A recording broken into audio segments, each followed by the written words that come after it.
दोस्तों, स्वागत है आपका अपने यूट्यूब चैनल ओझा स्टडी सर्कल में। आज हम फिर से लेकर आए हैं बिहार दरोगा प्रारंभिक परीक्षा का प्रैक्टिस सेट, जिसमें हम लोग एडुटेरिया पब्लिकेशन के न्यू एडिशन के सेट को कर रहे हैं, जिसमें 15 मॉडल प्रैक्टिस सेट है और अभी तक हमने 3 को पूरा कर लिया है। तो आज चलिए दोस्त, बिहार दरोगा प्रैक्टिस सेट का 4 सीरीज को करते हैं। एक एक प्रश्नों को देखेंगे, अच्छे से समझेंगे, उसके बाद क्लियर करेंगे। चलिए तो शुरू करते हैं। आज का पहला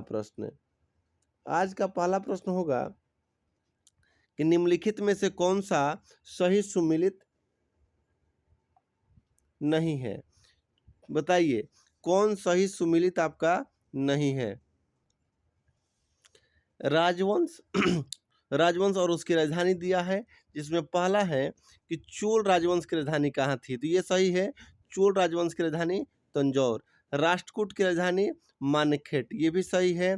पाल वंश की राजधानी मुंगेर, ये भी सही है। तो ये आपके तीनों सही है। कह रहा है कौन सा सुमेलित नहीं है, तो पल्लव वंश की राजधानी राजगिरी नहीं होगा, ये आपका गलत है। तो इसका सही आंसर क्या होगा? डी। क्या होगा? डी। पल्लव वंश का राजधानी कहाँ है, तो पल्लव वंश का राजधानी है आपका कांचीपुरम। पल्लव वंश की राजधानी कहाँ है? कांचीपुरम। तो मेरे दोस्त देखिए, फिर से एक बार आपको करा देते हैं कि चोल वंश की राजधानी कहाँ है, तो चोल वंश की राजधानी तंजौर, राष्ट्रकूट का मान्यखेट, पाल वंश का मुंगेर और पल्लव वंश का कांचीपुरम। राजगिरी नहीं होगा। चलिए आते हैं प्रश्न संख्या 2 पर।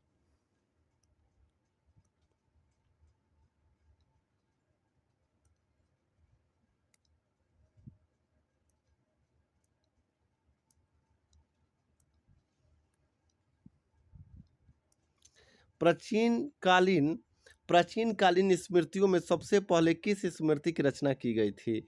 आपसे पूछ रहा है कि कौन सी स्मृति की रचना सबसे पहले की गई थी।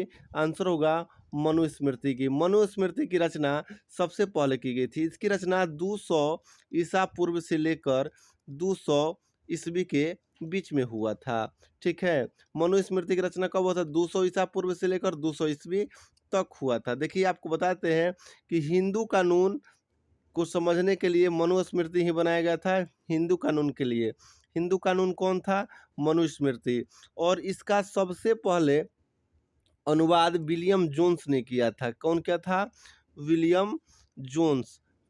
आपको बता देते हैं कि विलियम जोन्स थे जो हिंदी कानून को समझने के लिए मनुस्मृति का अंग्रेजी में अनुवाद किए थे।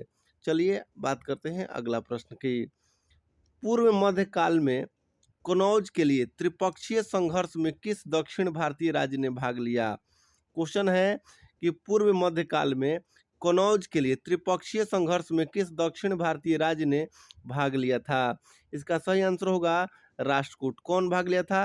राष्ट्रकूट ने भाग लिया था। आइए बात करते हैं अगले प्रश्न की। क्वेश्चन नंबर 4 कह रहा है कि मध्यकाल में कश्मीर के किस शासक ने कश्मीर में जजिया कर हटा दिया। कह रहा है कि कश्मीर के किस शासक ने कश्मीर में जजिया कर हटा दिया तथा गो हत्या निषिद्ध कर दिया था। बताइए गो हत्या कौन निषिद्ध कर दिया और कश्मीर में जजिया कर? आंसर होगा जैनुल आबादीन। जैनुल आबादीन को कश्मीर का अकबर भी कहा जाता है। कश्मीर का अकबर किसको कहा जाता है? जैनुल आबादीन को। ठीक है, इन्होंने क्या किया था भाई? तो कश्मीर में जजिया कर हटा दिया था और गो हत्या को निषिद्ध कर दिया था। Zainul Abidin. Question number 5 Indian Republican Army की स्थापना निम्न में से किसने किया था। देखिए इंडियन रिपब्लिकन आर्मी की स्थापना कौन किए थे? आंसर होगा सूर्यसेन। कौन किया था? सूर्यसेन ने किया था। इंडियन रिपब्लिकन आर्मी का गठन 1930 में, कब? 1930 में सूर्यसेन ने किया था। और कहाँ पर? तो बंगाल में एक जगह है, कौन? चटगांव। चटगांव में इन्होंने इंडियन रिपब्लिकन आर्मी की स्थापना किए थे। ठीक है, आपको यही बताते हैं सूर्यसेन के नेतृत्व में ही चटगांव शस्त्रागार पर धावा बोला गया था और उसको लूट लिया गया था। अगला प्रश्न क्या है? क्वेश्चन नंबर 6 कि अखिल भारतीय हिंदू महासभा का पहला अधिवेशन कब हुआ था। हिंदू महासभा का पहला अधिवेशन कब हुआ था? मार्च नहीं, अप्रैल 1915। अप्रैल 1915 में हिंदू महासभा का पहला अधिवेशन हुआ था। आइए बात करते हैं क्वेश्चन नंबर 7 की। हंटर कमीशन की रिपोर्ट मुख्य रूप से किस स्तर की शिक्षा से संबंधित है? हंटर कमीशन का संबंध किससे है? याद रखिएगा, प्राथमिक शिक्षा से संबंधित है। हंटर कमीशन का संबंध किससे है? प्राथमिक शिक्षा से। देखिए, वुड डिस्पैच आया था 1954 में, वुड डिस्पैच, ठीक है। शिक्षा के का मैग्ना कार्टा जिसको कहते हैं, कब आया था? 1854 में, ठीक है। और इसकी समीक्षा के लिए हंटर कमीशन को लाया गया था। चलिए बात करते हैं अगले प्रश्न को। हंटर कमीशन के अध्यक्ष कौन थे आपसे पूछेगा, तो बताइएगा Wilson Hunter, William Wilson Hunter. ये किससे संबंधित है? प्राथमिक शिक्षा से। प्रश्न संख्या 8, उस समय जनता का उत्साह बहुत ऊंचा था। उस समय जनता का उत्साह बहुत ऊंचा था, तब पीछे हटने का आदेश देना राष्ट्रीय संकट से कुछ कम नहीं था। उपरोक्त कथन किससे है? ठीक है, आंसर होगा असहयोग आंदोलन से। किससे है? असहयोग आंदोलन से। असहयोग आंदोलन कब हुआ था? 1920 से 1922 के, ठीक है। इसमें ये कथन जो है सुभाष चंद्र बोस ने कहा था कि उस समय जनता का उत्साह बहुत ऊंचा था, ठीक है, तो अब पीछे हटने का आदेश देना राष्ट्रीय संकट से कम नहीं था। गांधी जी के लिए इन्होंने कहा था, ठीक है। गांधी जी क्या कहते हैं कि चौरा चौरी हत्या हुई थी, चौरा चौरी कांड हुआ था, तो उससे दुखी होकर गांधी जी ने 12 फरवरी 1922 को असहयोग आंदोलन को वापस ले लिया था। उसी के संदर्भ में सुभाष चंद्र बोस ने कहा था कि उस समय जनता का उत्साह बहुत ऊंचा था, तब पीछे हटने का आदेश देना राष्ट्रीय संकट से कुछ कम नहीं था। आपसे ये पूछे कौन कहा था? सुभाष चंद्र बोस। किसके लिए, कौन से आंदोलन के लिए कहे थे? असहयोग आंदोलन के लिए। अगला प्रश्न, क्वेश्चन संख्या 9, निम्न में से किस स्थान से नवपाषाण युग में गर्त निवासों के अवशेष मिले हैं? आंसर होगा बुर्जहोम से। अगला प्रश्न, क्वेश्चन नंबर 10। देखिए दोस्त, यदि बिहार दरोगा की तैयारी कर रहे हैं तो हम उसका लगातार प्रैक्टिस सेट करवा रहे हैं। आप देखिए और याद करने का प्रयास करिए। अकबर के शासन, 1 से 2 बार आप यदि पूरा वीडियो देखिएगा तो आपको कन्फर्म है कि 100 क्वेश्चन याद हो जाएंगे, ठीक है। तो थोड़ा सा मेहनत करिए, समय दीजिए, याद हो जाएगा। 10 नंबर है कि अकबर के शासनकाल में बिहार में कितने सरकार विभाजित थे? आंसर होगा 7। अकबर के शासनकाल में बिहार कितने सरकारों में विभाजित था? 7 सरकारों में। अगला प्रश्न, निम्नलिखित में से कौन सा समाचार पत्र क्रांतिकारी विचारधारा से संबंधित नहीं था? ठीक है, देखिए, संध्या क्रांतिकारी विचारधारा संबंधित है, युगांतर भी, वंदे मातरम भी, तो आंसर होगा कोई नहीं। इनमें से जितने भी दिए हैं सब के सब क्रांतिकारी विचारधारा से ही संबंधित थे। चलिए आते हैं, युगांतर के लेखक कौन थे? युगांतर के बताइए। आंसर होगा इसका भूपेंद्र दत्त। कौन थे? भूपेंद्र दत्त। युगांतर के लेखक कौन थे? कब? भूपेंद्र दत्त थे। आपसे पूछ रहे वंदे मातरम, बंकिम चंद्र चट्टोपाध्याय, सबको याद है, ठीक। सॉरी, वंदे मातरम के रचनाकार कौन थे? अरविंद घोष। और संध्या के लेखक कौन थे? वी उपाध्याय। चलिए आगे, निम्नलिखित में कौन सुमिलित नहीं है? बताइए कौन सा सुमिलित नहीं है? आंसर होगा मंदसौर अभिलेख पुलकेशिन द्वितीय, ये नहीं होगा। मंदसौर अभिलेख मालवा नरेश यशोवर्मन से था। मंदसौर अभिलेख का संबंध किससे था? मालवा नरेश यशोवर्मन से था।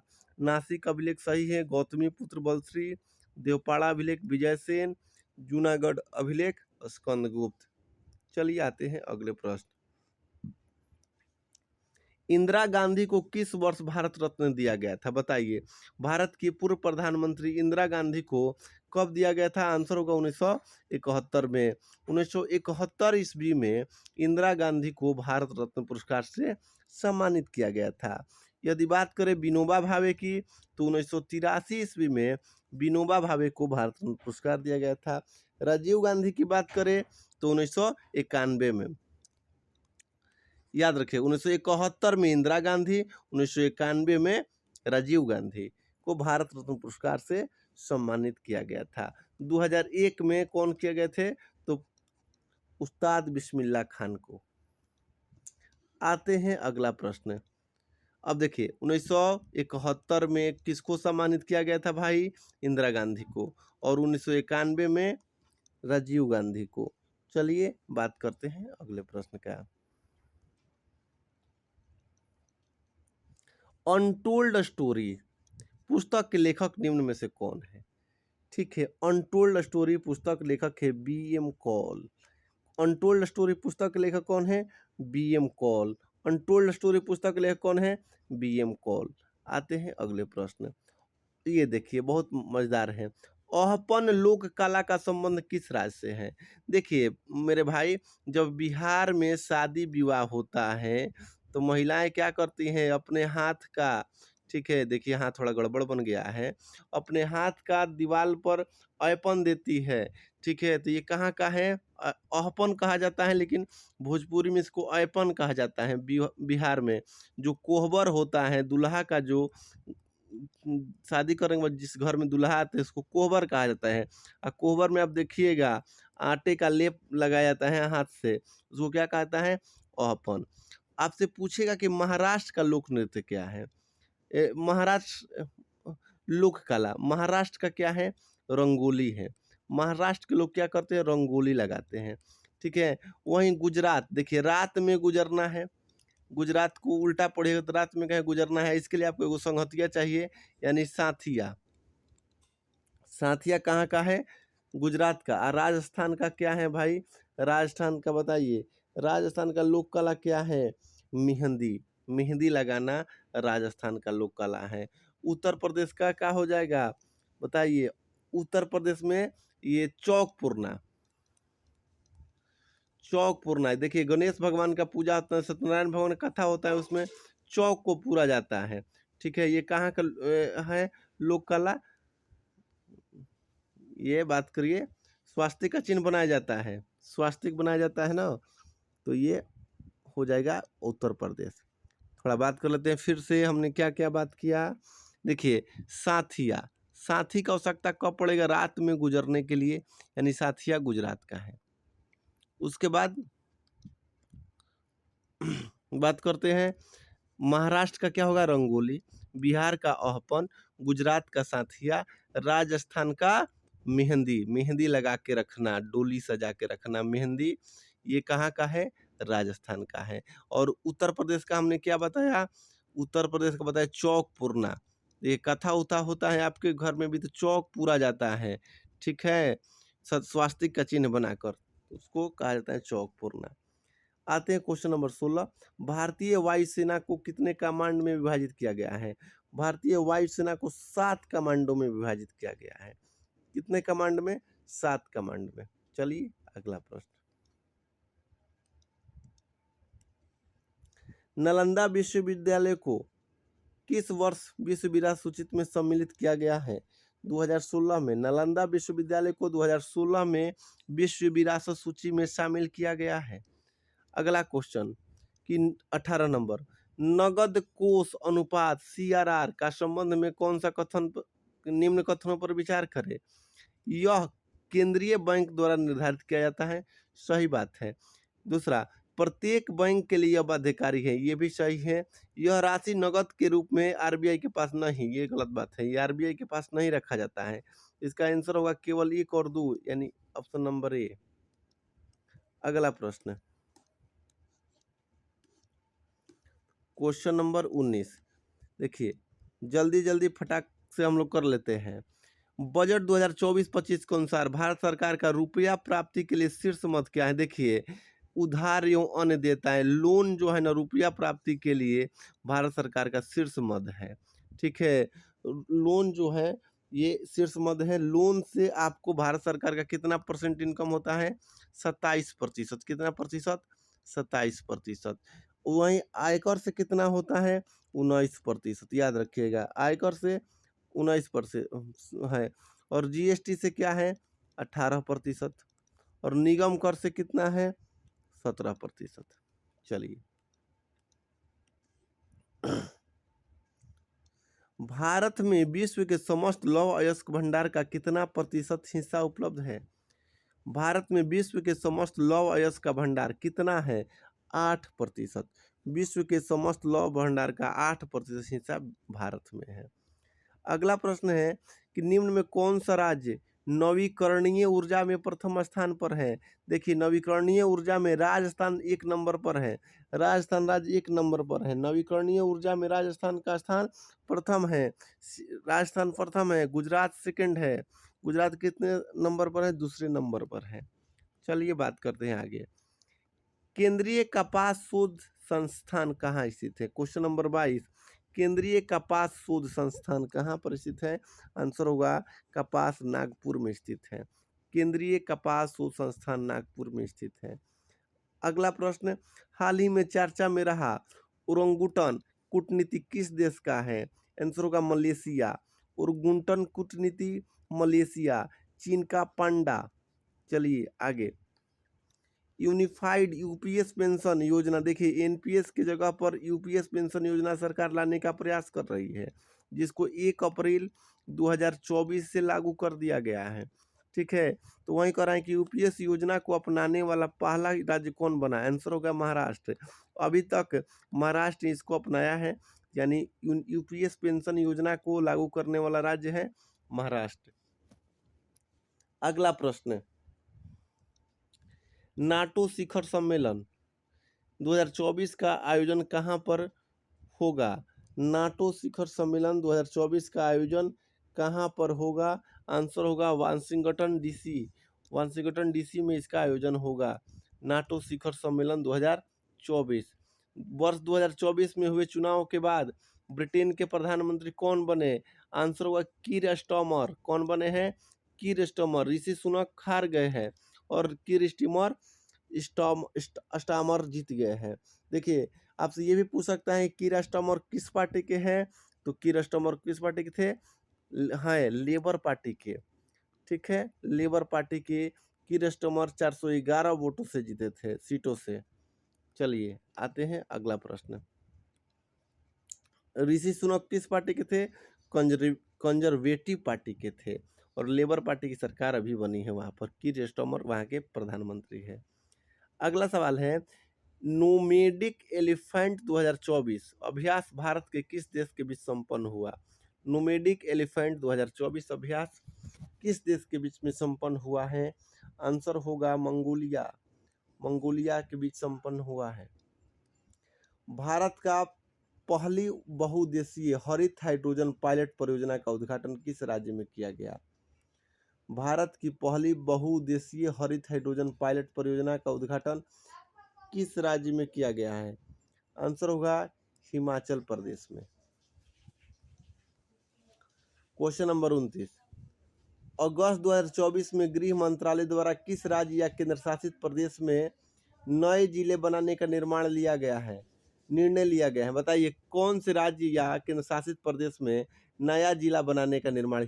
आंसर होगा नया जिला बनाने का निर्णय लिया गया है लद्दाख में।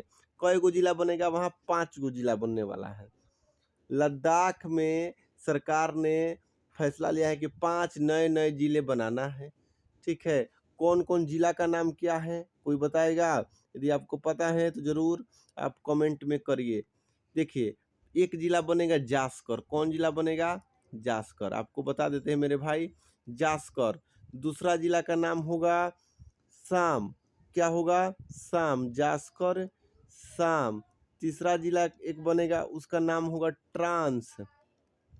ठीक है, जासकर पहला जिला, दूसरा जिला शाम बनेगा, तीसरा जिला का नाम रहेगा ट्रांस।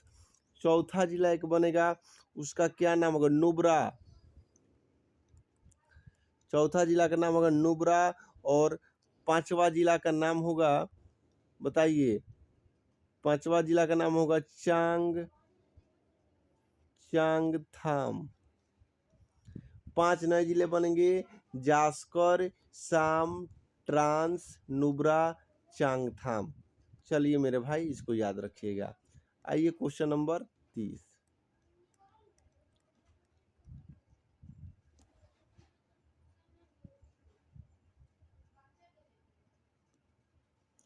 किस देश में पहला ई स्पोर्ट्स ओलंपिक खेल का आयोजन किया जाएगा? आंसर होगा सऊदी अरब। सऊदी अरब में पहला ई स्पोर्ट्स ओलंपिक खेल का आयोजन किया जाएगा। अगला प्रश्न, देश का पहला शून्य कार्बन उत्सर्जन हवाई अड्डा कौन सा है? आंसर होगा दिल्ली हवाई अड्डा। दिल्ली हवाई अड्डा देश का पहला कार्बन शून्य हवाई अड्डा है। दिल्ली हवाई अड्डा, देखिए दिल्ली हवाई अड्डा को कार्बन शून्य बनाने का लक्ष्य तो रखा गया 2030 तक, लेकिन देखिए 5 साल पहले ही इसने अपना लक्ष्य को पूरा कर लिया। दिल्ली हवाई अड्डा अभी शून्य कार्बन उत्सर्जन वाला हवाई अड्डा है। अगला है कि एशियन गेम्स 2026 का आयोजन किस देश में होगा? आंसर होगा जापान में। एशियन गेम्स 2026 का आयोजन जापान में होगा। अगला प्रश्न है कि किस राज्य द्वारा स्कूली पाठ्यक्रम में एआई को शामिल किया गया है? केरल में। अभी हमने अखबार में पढ़ा था कि केरल में स्कूली पाठ्यक्रम में एआई को शामिल किया गया है। अगला प्रश्न क्या है कि विश्व पर्यटन दिवस 2024 का थीम क्या थी? आंसर होगा A, land restoration, desertification and drought relations. देखिए इसका आंसर होगा ए। अगला प्रश्न क्या है कि बिहार में 2 नए रामसर स्थलों की घोषणा की गई है। बिहार में 2 नए रामसर स्थलों की घोषणा की गई है, किस जिला में? जमुई जिला में। बिहार में 2 गो नया रामसर होगा, ठीक है, किस जिला में? तो जमुई जिला में। 2 गो पक्षी अभयारण्य है, एक है नागी पक्षी अभयारण्य, आपको पता होगा कि नागी पक्षी अभयारण्य है, ठीक है, और दूसरा एगो है नकटी पक्षी अभयारण्य। दोनों को रामसर सूची में शामिल किया गया है, नकटी पक्षी अभयारण्य और नागी पक्षी अभयारण्य। देखिए विश्व में सबसे ज्यादा कहाँ पर रामसर स्थल है? यूएसए में, ठीक है, और भारत में सबसे ज्यादा रामसर स्थल कहाँ पर है? हमको लगता है कि तमिलनाडु में। कहाँ पर है? तमिलनाडु में है। यूपी का स्थान दूसरा होगा, यूपी में दूसरे स्थान पर है, सबसे ज्यादा कहाँ है? तमिलनाडु में। चलिए, बिहार के में 2 नए रामसर स्थलों की घोषणा हुए जमुई में। अगला प्रश्न को देखिए कि विश्व महासागर दिवस किस तिथि को मनाया जाता है? आंसर होगा 8 जून को। महासागर दिवस किस तिथि को मनाया जाता है? 8 जून को। महासागर दिवस किस तिथि को? 8 जून को। अगला प्रश्न, फ्रेंच ओपन 2024 में पुरुष सिंगल का खिताब किसने जीता? कार्लोस अल्कराज ने। किसने जीता है? फ्रेंच ओपन 2024 में पुरुष सिंगल का खिताब किसने जीता है? कार्लोस अल्कराज ने। यूक्रेन शांति सम्मेलन का आयोजन 2024 में कहाँ किया गया? यूक्रेन शांति सम्मेलन का आयोजन कहाँ पर किया गया है? आंसर होगा स्विट्जरलैंड में। स्विट्जरलैंड में यूक्रेन शांति सम्मेलन 2024 का आयोजन किया गया है। ये प्रश्न को देखिए, ग्लोबल पीस इंडेक्स 2024 में भारत का स्थान क्या है? 116वां। शांति में भारत का स्थान कौन सा है? 116वां। अगला प्रश्न है कि यूएन द्वारा 2025 को किस वर्ष के रूप में मनाने की घोषणा की गई है? आंसर होगा क्वांटम विज्ञान का वर्ष। यूनाइटेड नेशन द्वारा 2025 को क्वांटम विज्ञान का वर्ष मनाने के रूप में घोषणा किया गया है। अगला प्रश्न है कि हाल ही में मिशन निश्चय की शुरुआत किस राज्य के पुलिस द्वारा किया गया है? देखिए मिशन निश्चय पंजाब पुलिस द्वारा शुरू किया गया है। ये क्या है? तो नशा मुक्त, ठीक है, वहाँ के बॉर्डर के इलाके को करना है, जिलों को करना है, गाँव करना है, इसलिए वहाँ के जो पुलिस है उन्होंने मिशन निश्चय चलाने का शुरुआत किया है। अगला प्रश्न, क्वेश्चन नंबर 42, हाल ही में यूनाइटेड नेशन द्वारा भूमि नायक का सम्मान किसे दिया गया है? देखिए आपसे पूछ रहा है कि भूमि नायक का सम्मान किसे दिया गया है? स्वीदेश साकोरे को स्वीदेश साकोरे को भूमि नायक का सम्मान दिया गया है। देखिए फिल इन द ब्लैंक से इंग्लिश के क्वेश्चन से इसको हम छोड़ देते हैं। क्वेश्चन नंबर 46, पहाड़ का पर्यायवाची शब्द क्या होगा? भूधर। पहाड़ का भूधर। अगला प्रश्न है, जिस क्रिया का फल कर्ता पर पड़ता है उसे क्या कहा जाता है? आक्रामक क्रिया। जिस क्रिया का फल कर्ता पर पड़ता है उसे आक्रामक क्रिया कहा जाता है। अगला प्रश्न है कि कौन सा विकल्प प्रश्नवाचक सर्वनाम का उदाहरण है? आंसर होगा कौन। कौन जो है प्रश्नवाचक सर्वनाम का उदाहरण है। ये प्रश्न है कि कौन सा वाक्य शुद्ध है। देखिए वेद पर 6 अंग माने, गलत है, वेद पर नहीं होगा, वेद से 6 अंग नहीं, ये भी नहीं है। वेद के 6 अंग माने जाते, ये सही होगा, वेद में 6 अंग नहीं। इसका सही क्या होगा, शुद्ध वाक्य यही है कि वेद के 6 अंग माने जाते हैं। आसमान टूट पड़ना, मुहावरे का अर्थ क्या है। आसमान टूट पड़ना यानी मुसीबत आना, आंसर होगा बी। आसमान टूट पड़ने का मतलब है मुसीबत आना। मेरे भाई इस वीडियो में हम 50 क्वेश्चन ही कर रहे हैं, वीडियो बहुत लंबा हो जा रहा है इसलिए 50, नेक्स्ट वीडियो में इसके 50 क्वेश्चंस को करवा देंगे। यदि वीडियो अच्छा लगे तो लाइक करें, सब्सक्राइब करें। Thank you, thank you, thank you मेरे भाई।